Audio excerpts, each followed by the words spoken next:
இந்த பைனாப்பிள வச்சு என்ன ரெசிபி பண்ணலாம்? எப்ப பாரு ஜூஸு இல்லைன்னா புட்டிங்கு. வேற என்ன செய்யலாம்? பார்பிக்யூ நேஷன்ல செய்ற பைனாப்பிள் டோஸ்ட் செய்யலாமா?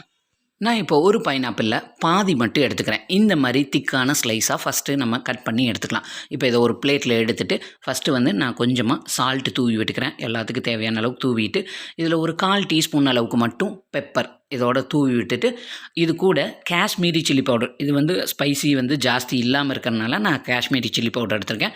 அது வந்து ஒரு 1/2 டீஸ்பூன் அளவுக்கு நல்லா தூவி விட்டுட்டு, சுகர் வந்து நீங்க அப்படியே போடாம மிக்ஸியில வந்து பவுட்ரு பண்ணிவிட்டு அதுக்கப்புறம் சேர்த்தீங்கன்னா சீக்கிரமாக கேரமலைஸ் ஆகும். அதனால பவுட்ரு பண்ண சுகரையும் ஆட் பண்ணிவிட்டு, இப்போ டவாவை ஹீட் பண்ணி கொஞ்சமாக ஆயில் விட்டுட்டு, இப்போ இந்த பைனாப்பிள போட்டு 2 சைடும் ஒவ்வொரு நிமிஷம் டோஸ்ட் பண்ணி எடுத்தீங்கன்னா, பர்ஃபெக்ட்டா பார்பிக்யூ நேஷன்ல குடுக்குற பைனாப்பிள் டோஸ்ட்டு. கண்டிப்பா ட்ரை பண்ணி பாருங்க. சொல்லும்போதே டேஸ்ட்டு செம்ம. மறக்காம நம்ம சேனலை லைக் பண்ணி சப்ஸ்கிரைப் பண்ணிருங்க.